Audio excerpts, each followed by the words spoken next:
Hello and welcome to Bread and Thread, a podcast about food and domestic history. I'm Liz.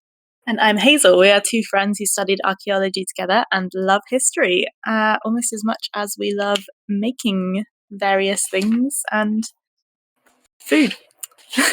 So, what have you been up to? Well, we're recording this in mid-December, so naturally I have made a large amount of gingerbread Of course. I would be disappointed if you hadn't. using my gingerbread recipe adapted from my mum's, where I put in lots more seasoning and also syrup. And yeah, there are people who do not like my gingerbread recipe because there's so much ginger in it. These people are wrong. Is it tingly gingerbread? It is, you can feel it afterwards. Excellent. Are you in the crunchy gingerbread or soft gingerbread club? I like both. Like, I've had grass-made gingerbread, which is the crunchiest, gingeriest gingerbread I've ever had. Mm-hmm. But I like making soft gingerbread. I like the feel of it more. Just like, it's a weird thing to say. I like the way it feels on my teeth. I know. No, I was about to say that. It's really satisfying because it's like firm but soft and warm and fluffy. It like rasps against your teeth, but in a Mm. good way. Yeah, delicious. I like both, but that's just because I get one or the other depending on how long I forget that my gingerbread is in the oven. That makes sense. Um, This fits what I know of you. but yeah, December baking season is upon us, and it is wonderful.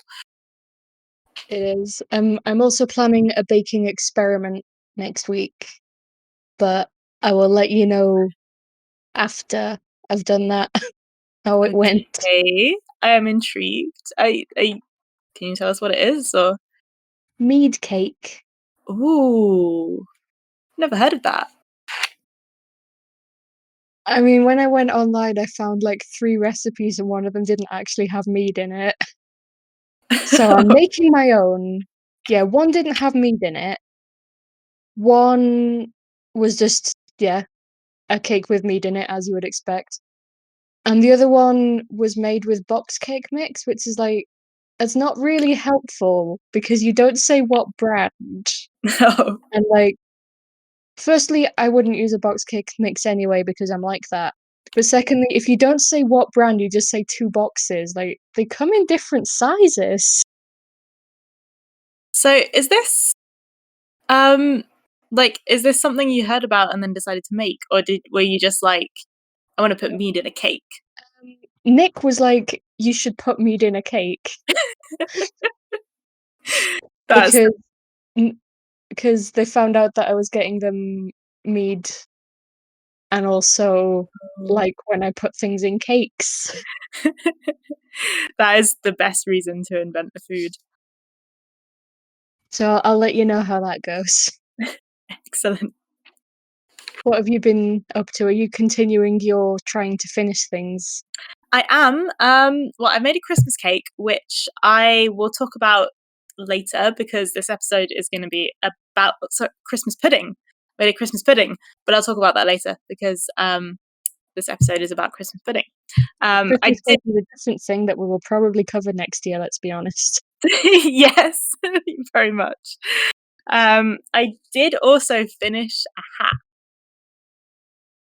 Oh. I don't know if I mentioned this last time. The accidental ombre. Yeah, it is the accidental ombre hat. So it's done. It's a little bit big, but I kind of like that because it fits my hair in. I have a lot of hair, I know the feeling. so it feels good to like have something that's done and I can actually wear it because I needed a hat. It is the hat times. So yeah, finishing things going pretty well so far. But okay. Yeah, so the finishing things is going pretty well at the moment, but now I have to move on to garments. Like that was my last small thing to finish. So I've got a shrug. It's a rainbow shrug that I was knitting that is next to get finished. I've done about half of it, so we'll see.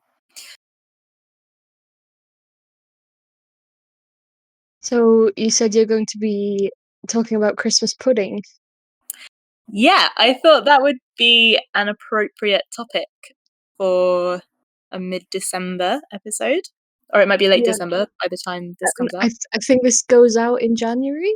Really? Oh, But, okay. but also, Christmas pudding is delicious, despite what Nick will tell you. Yeah, I have mixed feelings about Christmas pudding because I know it's not something that everyone likes. In fact, I would probably say the majority of people don't like it anymore, really. But it has its diehard fans. Hello. I used to hate it. I used to absolutely loathe it. Now I love it.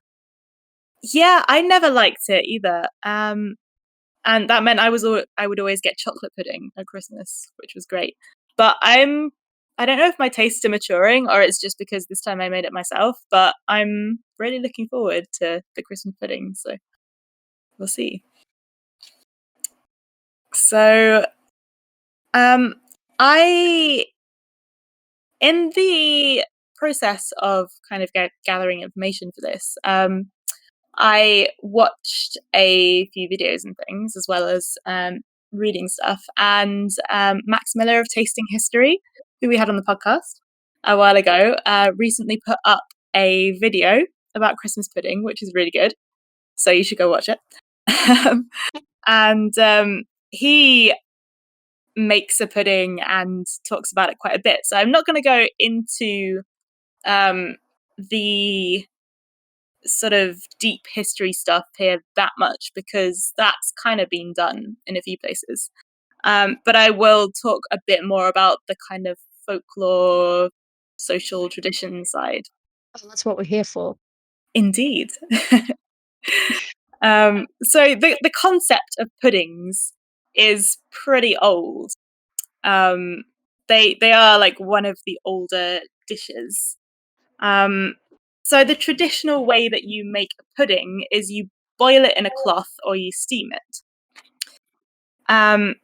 Or in the case of some of the oldest puddings, they were boiled in like animal casings, like sausages, basically. Like a haggis.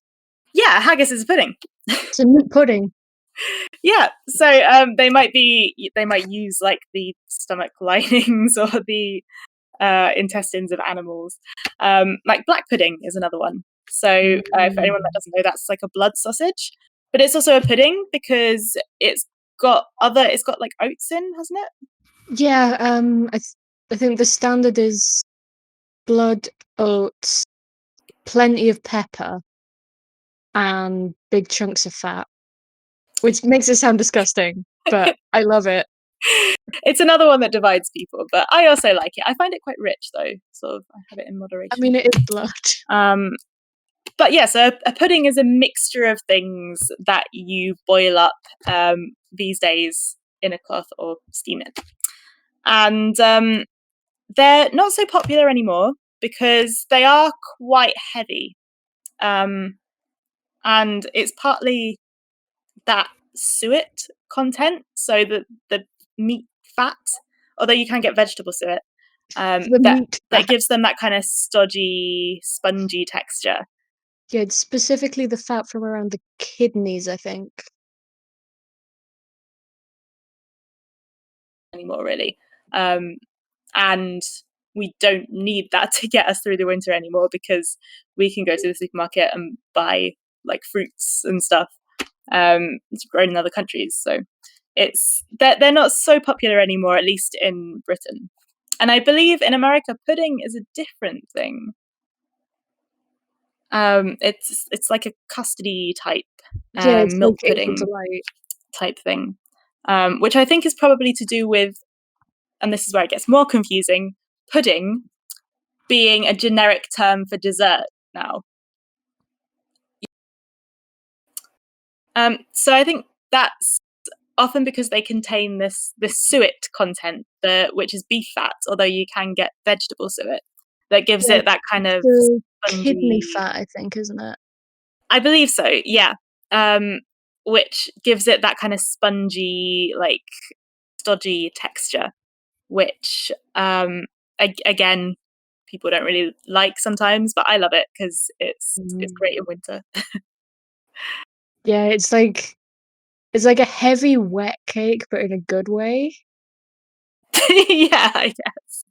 And it makes it quite firm as well, that classic Christmas pudding firmness. Yeah, it's closer to the texture of a kitchen sponge than a sponge cake, I think. Which again isn't making it sound great. There are just some things it's hard to describe accurately while making them sound good, despite the fact that they're great. Yeah. So we don't really eat them that much anymore, at least in Britain. They've kind of gone out of fashion. And I think that's because they're quite heavy. Mm. And we don't really need that to get us through the winter anymore because we can go to the supermarket and get fresh fruit from other countries.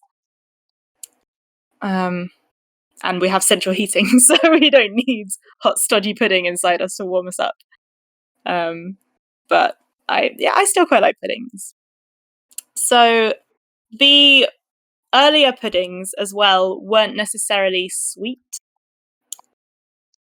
And I think a lot of more traditional, perhaps traditional British foods can still be like that. So like steak and kidney pudding, for example, or black pudding, like we mentioned. To make it even more confusing, the word pudding now means it's a generic term for dessert. So you're Apart putting. from Yorkshire puddings, Oh yeah, which are those. neither of the above. No, those are the exception because they're not. They're baked, so they're not really a pudding. But they're But kind of I. baked and fried at the same time because you Hmm. get the fat hot, then you put the batter in it, and then you put it in the oven. I have to say, although we're talking about this and like being all like intellectual, oh, it's not a Yorkshire pudding. I wouldn't go to Yorkshire and say Yorkshire pudding is not a pudding. I would not do that. I'm not brave enough. I mean, I would, but I'm Lancastrian. It's practically required to throw shade Yeah. at Yorkshire. I think as a southerner, I would get no quarter from either county. I think it might be one of those. Oh, my friends can insult me, but no one else wants. Yeah. Um, so, puddings, as I'll be talking about here, are the type of pudding where it's a mixed bunch of things that's been steamed or boiled. So the earlier ones weren't necessarily sweet. In fact, there was a lot of mixing of sweeter and more savoury flavours in the past. So things like you get meat with dried fruits and spices and things.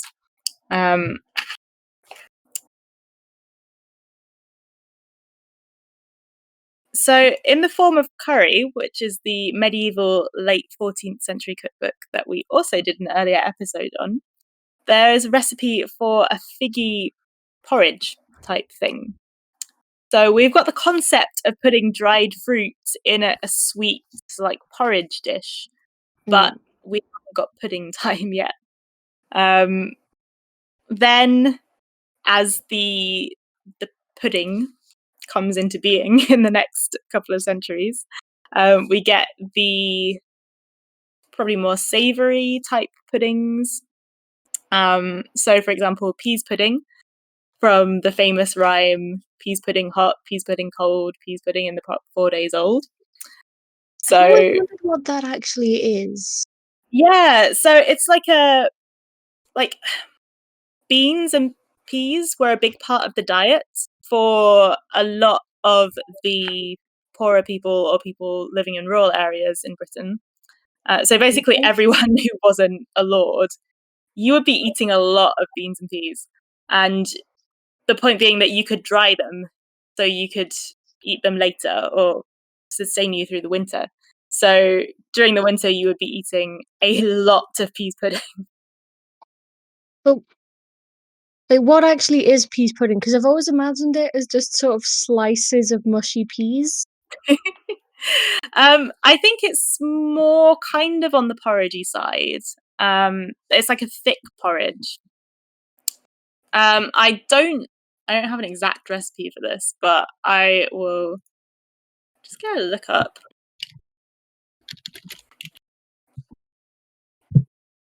Yeah, it's kind of like a thick pudding, a thick porridge type thing. So still not really your traditional pudding, but it is It's sort like of a a thick mixture that substance. you boil. Yeah. Um, and you can use rehydrated peas for it. So a winter staple. There's a lot of references to it. It makes sense. It's hot and there's going to be a lot of protein. Yeah. But probably will get boring if you're eating it like 4 days in a row. Probably. So puddings became quite popular in the 18th century, particularly plum pudding, which is kind of anything with dried fruit in it, really. It doesn't Oh yeah, have to I be plums. saw that because there was an English heritage video, wasn't there, about figgy pudding, basically Oh, explaining this. oh, awesome. I don't think I've seen that. I've seen the Christmas pudding one. But yeah, it doesn't have to be plums. It doesn't have to be figs. It can be like whatever fruit you have, really. Yeah, because it Which, basically just meant dried fruit at that point, didn't it? hmm and in the winter, it would have to be dried fruit because if you're in Britain, you don't really have any other kind of fruit in the winter. Um, Plus, It's apples if you've stored them right. yeah, apples will keep quite a long time. And apple is an ingredient in the traditional Christmas pudding recipe. Ah, that makes Uh-huh. sense. Because We're again, getting a hint. they're one of the only things that you still have around that is like a fruit or vegetable. Um, so dried fruit could also be kind of expensive depending on what you are getting. When you're getting into the 19th century, which is when Christmas pudding becomes a thing, So it's raisins, only Victorian, is it? yeah. So Christmas pudding as a thing existed before. It just wasn't necessarily Christmas pudding. It was more of the pudding came before the Christmas, I guess. It was So it was sort of stuck on to Christmas. yeah, so eating a sweet pudding with dried fruit in it and spices and things was a popular winter dish beforehand. Um, but it became associated with Christmas because at Christmas you would put all the fancy stuff that you could get in it. So your fancier dried fruits, your candied peels, your more expensive spices, and your brandy or your alcohol would go into it at Christmas. Just dump all the good stuff in there. Yeah. So that becomes the Christmas pudding. And as far as I understand, one of the first times that it's given the specific title Christmas pudding is in Eliza Acton's cookery book, um, which is that from the 1840s? I've forgotten. I should know this. I feel like you'll know. Yep, 1845. Awesome. So yeah, that's when it becomes Christmas pudding, although puddings like that are still being eaten kind of all year round, but just probably not so fancy. In fact, and I'll talk about this in a little bit, my great grandma, whose Christmas pudding recipe I will talk about later, would make all of her puddings at once in November and then eat them year round. um, so it's now so distinctive, this Christmas pudding thing, and the recipe hasn't really changed since the Victorian era. Like it's still that kind of stodgy suet, raisins, dried fruit, mixed peel, brandy, sugar, all that stuff. It's basically the same thing. Because I guess that just became traditional at that point. I think the Victorians were all about tradition. And there were a lot of new traditions coming in at that time as well, especially around Christmas, like Christmas trees and Christmas crackers. But once those things became a tradition, cook them in a basin or a mould. So the original way of making a Christmas pudding, make it into a big bullet in the copper. So you just kind This is a crown. It'd probably be impractical to make one that big. And then I read my great grandma's pudding recipe, which you have to steam for 8 hours. bigger families back then, I suppose, isn't it? I guess, yeah. I Make mean, sure everyone gets some. these puddings are literally like cannonballs, which I'm sure was pretty impressive on a Christmas table, especially if it's covered in flaming brandy. Oh yeah. I forgot about the setting it on fire part. Oh yeah, the setting it on fire part. So um, during this era as well, I think the custom of pouring brandy all over your Christmas pudding and setting it on fire also becomes quite popular. And we still do that. And it's really fun. Is there a specific reason we do that, or is it just did someone just do it because it was fun and then everyone else started doing it? I think it's just aesthetic, yeah. Because, like, why not? I mean, flambeing things is a thing, right? So Well, yeah, but more as a way of cooking them than just going, "Look, there's fire on the table." yeah, to be fair, there is no reason for it other than that. However, there is a long tradition of the symbol of fire and light at Christmas time or at winter solstice adjacent time. So I'm not surprised it kind of became a thing. Right. I'm now going to go on to a couple of recipes. So when I made it, I used a pudding basin, and that became more popular because it's just easier. It's less messy. If you make it in a pudding cloth, you then have to deal with, well, first of all, if it goes wrong and you haven't tied your cloth up tight enough, then that can be pudding disaster. Mhm. If water gets into your pudding, it's going to go wrong. And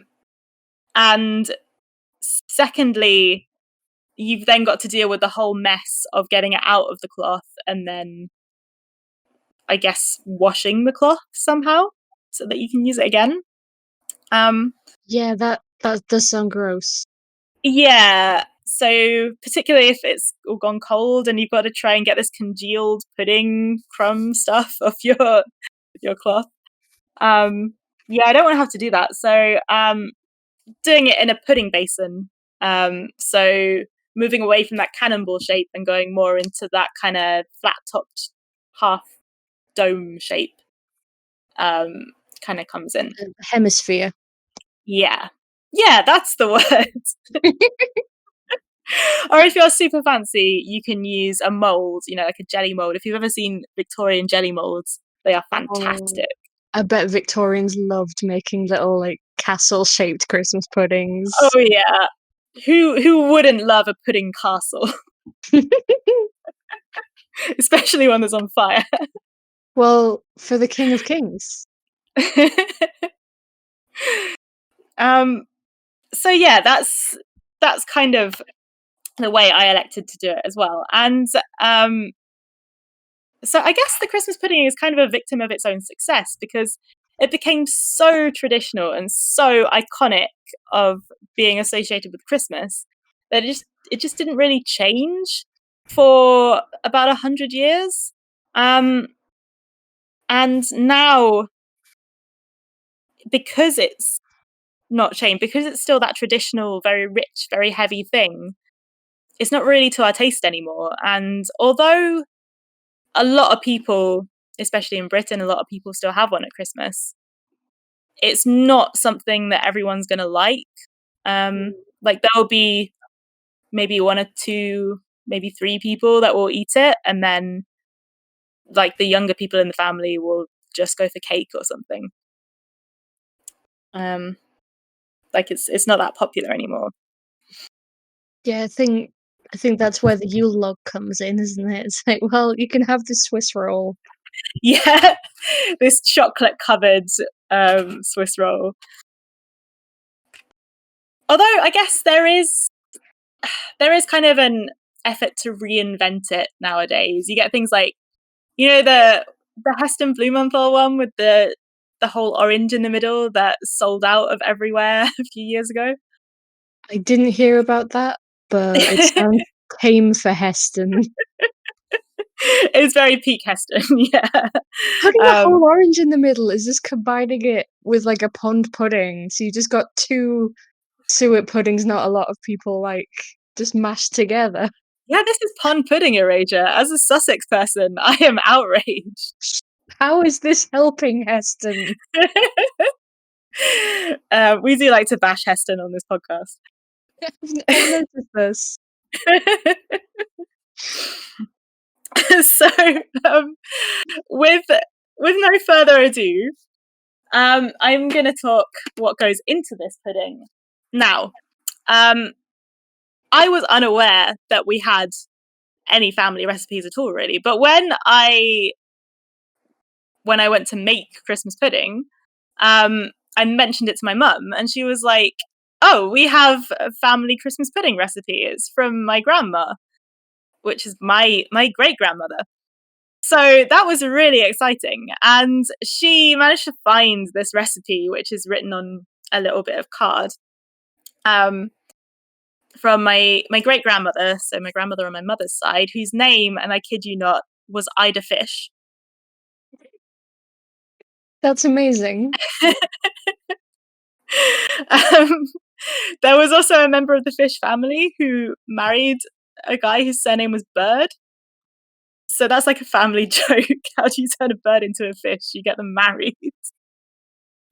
So your family is amazing. Yeah, country names hurt. So, and she told me a nice little story. Apparently, my mum would go with her brother to my great grandma's house on Stir Up Sunday, which is the 5th Sunday before Christmas, which was traditionally the day on which you would make your Christmas pudding. I know And this one. yeah, If you make your Christmas pudding on the Sunday before Advent, it won't go off. It will not. In fact, in one of the recipe books I have, it says the pudding is good for up to 2 years. Presumably feeding it the whole time as well. I guess. There's no instructions to feed it. But if you did so, it would probably be better. For those that don't know, feeding it being just adding some alcohol to it every now and then.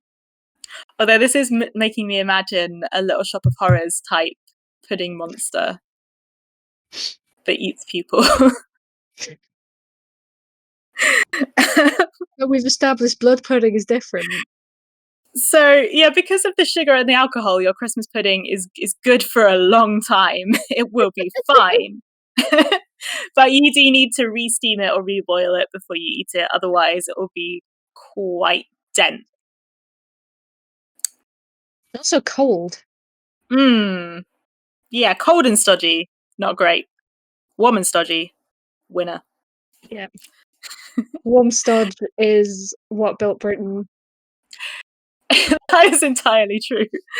So they would go to their grandma's house on Stir Up Sunday and help her make the pudding, and everyone in the family has to stir the pudding for good luck, obviously. Mm-hmm. And so, as mentioned, great granny Ida would make a large quantity of pudding. This recipe contains a pound of suet.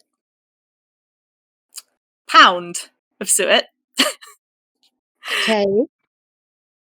1.5 pounds of raisins, the same as sultanas. So 3 pounds of fruit. Yeah, some mixed peel, pound of sugar, 6 eggs.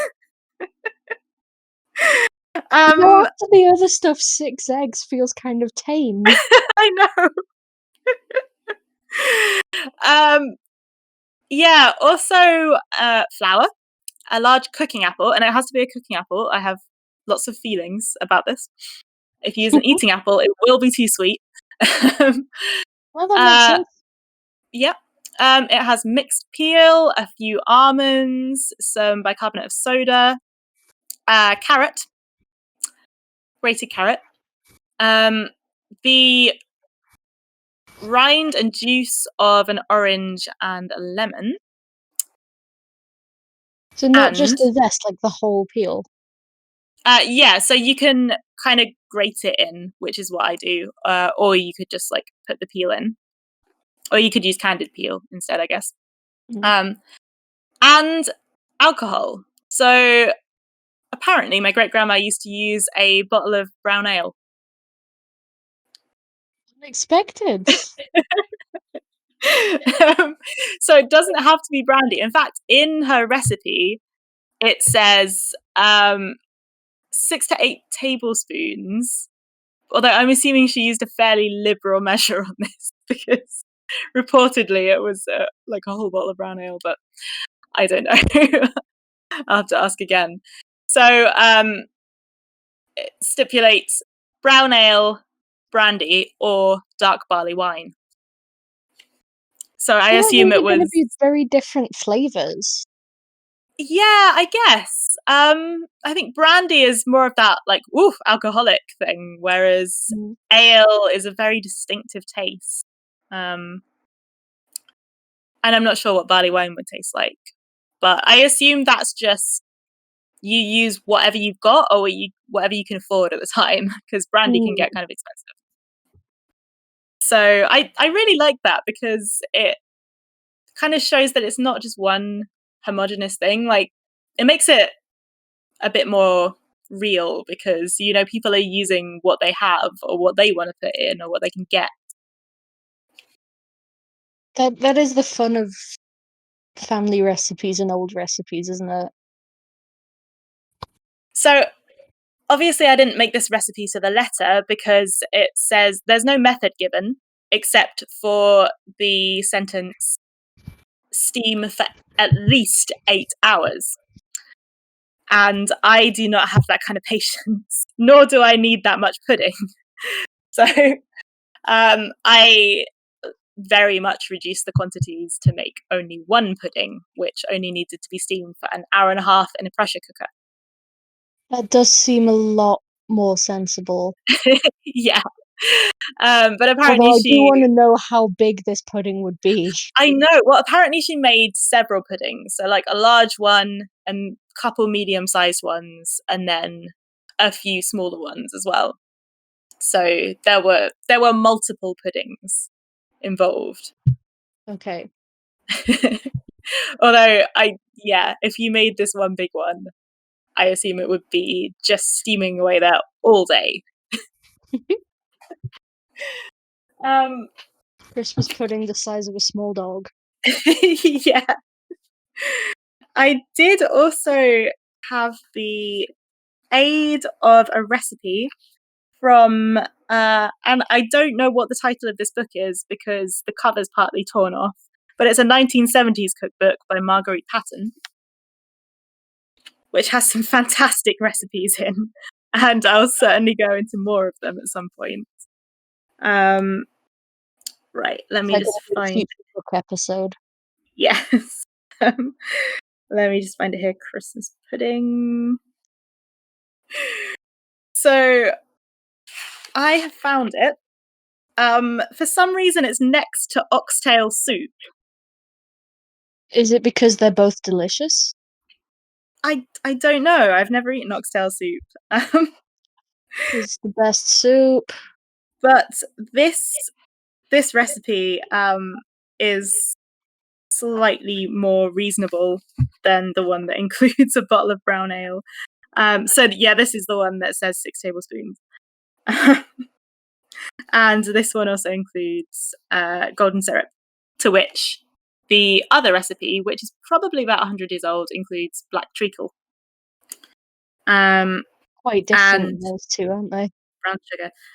Yes. Although they're essentially the same thing, I guess. It's all sugar, right? It's all sugar, but they've got different flavors. Like my parkin recipe uses black treacle and golden syrup because they have different flavor profiles. Okay. Yeah, so I think that's why the traditional Christmas pudding has that very dark, rich taste.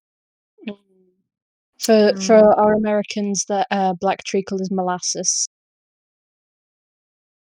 So, yeah, this 1970s one also has instructions on how to make it in a pressure cooker, which dramatically reduces the time needed. So it says here about an hour and a half to 2 hours, depending on the size of the pudding. So there we go. That is a potted history of Christmas pudding. I'll report back on how it tastes next time. Yeah, that went on a little bit longer than I expected. There's just a lot to talk about, in fact. I didn't expect Christmas pudding to be so rich. Ha ha ha ha. Puns. Would you like to perhaps wash down that Christmas pudding with, Oh, yeah, with with what? some Irn-Bru? Oh no. I literally cannot think of anyone else, of anything worse, but I would like to know about Irn-Bru. Um, Before I talk about Irn-Bru, I do just want to remind our listeners that we do have a Patreon with access to a Discord server and recipes and the potential for us to make your very own mini episode on whatever you want at patreon.com/bread and thread. We also have an email address, breadandthreadpodcast@gmail.com, in case you want to throw any ideas our way, or if you are interested in doing an episode with us. So, I know I ask this a lot, but the answer is always unexpected. How old do you think Irn-Bru is? Just from experience of things that we've looked up for this podcast, I would think older than expected. So I'm going to take a guess.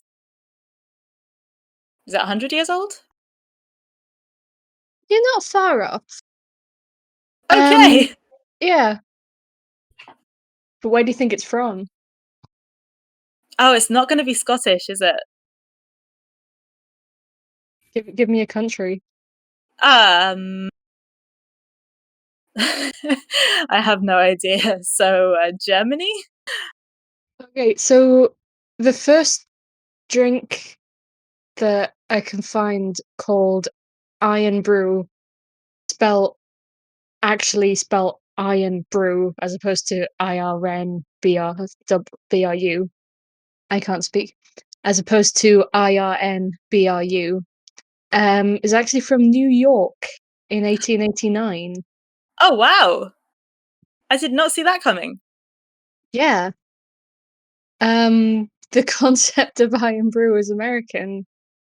Even though you can't get it in definitely Canada. I think um there's a different formulation for North America.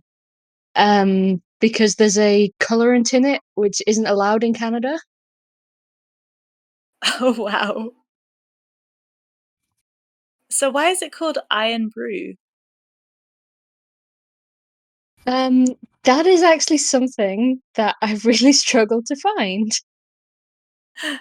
Um, it does have um ferric citrate in it.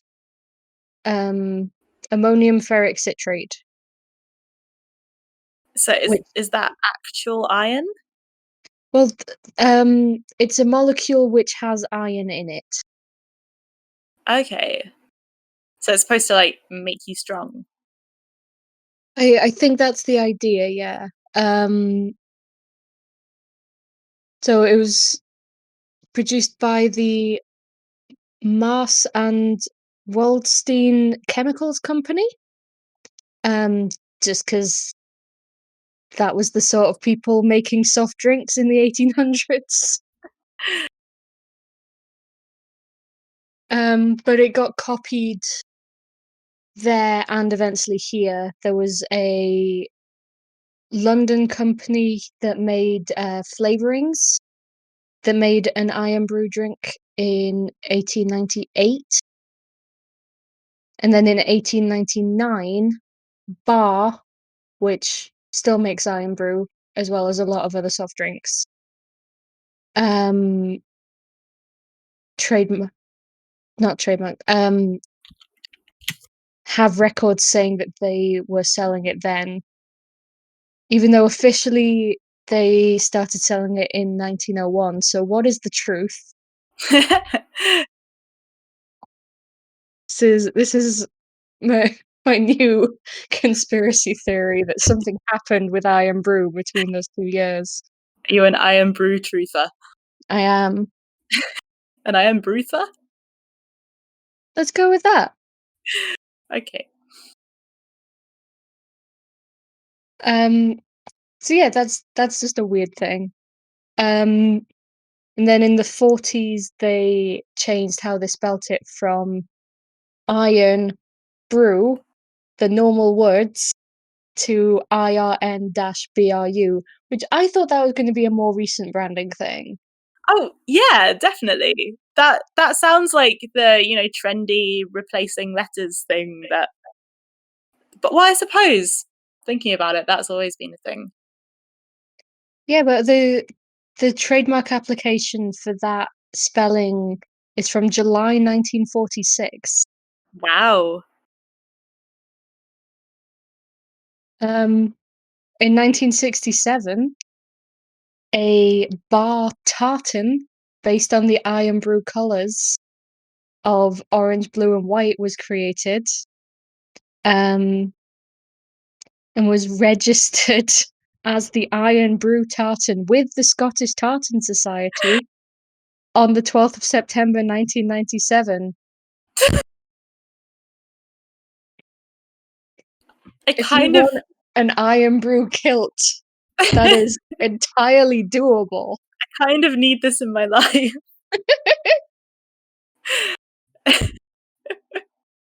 Um, and yeah, they now sell 20 cans a second. Oh, that's a lot of Irn-Bru. So, as I said, it's made by Bar. Mhm. Um, so Coca-Cola is the number one selling soft drink almost everywhere in the world, apart from Iceland, Peru, various places in the Middle East where it's Pepsi, and Scotland where it's Irn-Bru. It's known as Scotland's second national drink after whiskey, I love that. although sometimes it's made in Russia. Ah, why? Is it just It's just easier for distribution. hmm? So despite them saying in the 80s that it was made in Scotland from girders, it's actually made in Scotland and Russia from secret ingredients. They claim Ah. that only 3 people know the recipe: the founder of Bar, his daughter, and 1 member of staff who's in charge of actually making the stuff. Oh, wow. So, does it still have the iron chemical in it? It does still contain ammonium ferric sulfate. Sorry, Wow. ammonium ferric citrate. It also contains caffeine and quinine, I mean, I guess that will cure what ails you. which I find it interesting are listed as flavorings Okay. because I think there's a lot of debate about what Irn-Bru actually tastes like. A lot of people say bubblegum. I strongly disagree. It tastes like nothing bubblegum flavored I've ever had. Um, Having Although I having do not think it tastes pink. okay. I don't think I've ever had Irn-Bru, so I can't really weigh in on this one. Closest comparison I can make is rose hip. Like I had some rose hip tea and my immediate thought was if I put sugar in this, it would taste like Irn-Bru. Hello? Oh no. Hello? Is that better? Can you hear me? Yeah. Can you hear me? Yep. Where did I cut out? Um, when I said I've never had Irn-Bru. Okay. Yeah, I've was that before or after I said about bubblegum? Before, I think. Okay. Yeah, a lot of people I've seen say that it tastes like bubblegum, which it doesn't taste like any bubblegum or bubblegum flavored product I've ever had, even though it does taste pink. Like it tastes pink. The closest comparison I can make though, I think, is rose hip. Okay.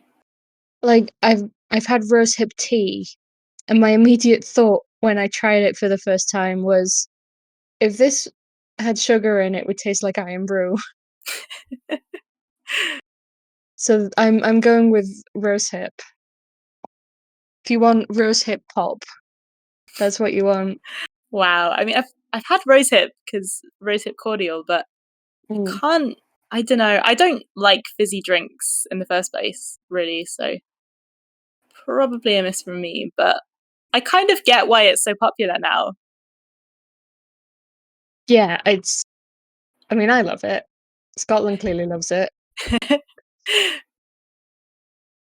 Um, so I mentioned the Made in Scotland from Girders was their big ad campaign in the 80s.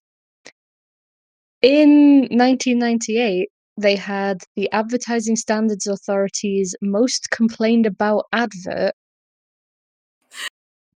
which featured a picture of a cow and the words, "When I'm a burger, I want to be washed down with Irn-Bru." And I'm What? sending you a picture of that now, Hazel. That's bizarre. This is an actual advert that they put out in the 90s, which received 700 complaints. I can't Wow. imagine why. Hmm. Um, so I have two more Irn-Bru facts for you. Okay. Um, Last year they brought out Irn-Bru Energy. Because it wasn't energetic enough already. I cannot find how exactly it's an energy drink, but apparently it's an energy drink. And also Irn-Bru Crimbo Juice, a limited edition festive version. I'm sorry. Irn-Bru Crimbo Juice.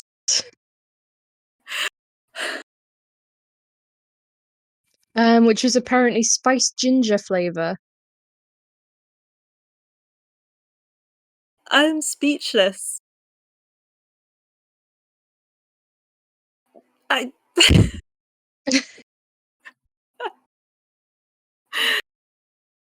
That sounds like the street name for a drug.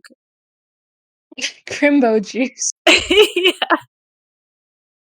Thing is, though, the word crimbo is so like middle-aged, middle class that I can only imagine it as some sort of like cocaine coffee, which I think counts as an energy drink.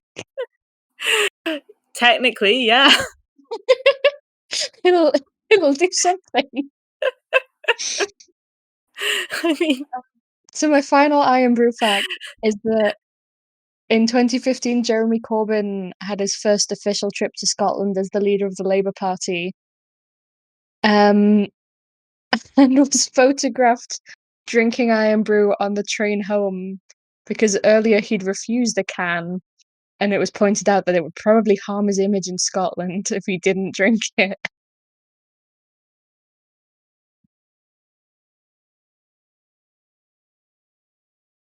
So close. Oh, I'm not getting anything. Oh, So close. It was my last fact. Am I back?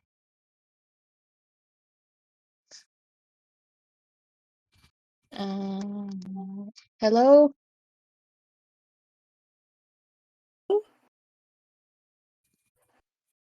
Ah. oh, okay. I think it's working. Okay. Can you hear me? Yeah. Do you want to do Corbyn again? Yeah. Um, Wait. it's just anyway, not politics. So my last fact is that in 2015, Jeremy Corbyn had his first official trip to Scotland as leader of the Labour Party, and on the train home was photographed drinking Irn-Bru because he refused a can earlier, and people were worried it was going to affect his image in Scotland if he didn't drink it. I also did not see that one coming. It's a drink that's full of surprises, and Wow. also the color orange. So Irn-Bru could make or break the next election.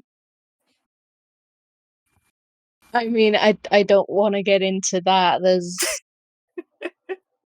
just a lot going on with that. So anyway, thank you for listening to our strange and confusing podcast. The only place where you can hear Christmas pudding and Irn-Bru discussed in the same space. Yeah, when this episode goes out, I will try to remember to post that Irn-Bru advert, because honestly, what on earth were they thinking?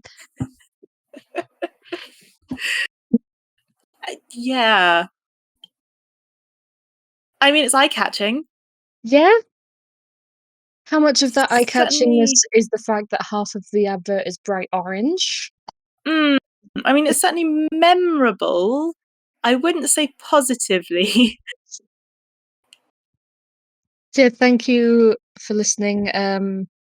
If you want to talk to us about this, we do have a Twitter, which is just at Bread and Thread. You need to decompress after seeing this Irn-Bru advert. Or just send us pictures of Christmas puddings.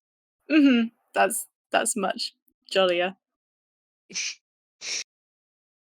So thank you for listening, and we will talk to you next time.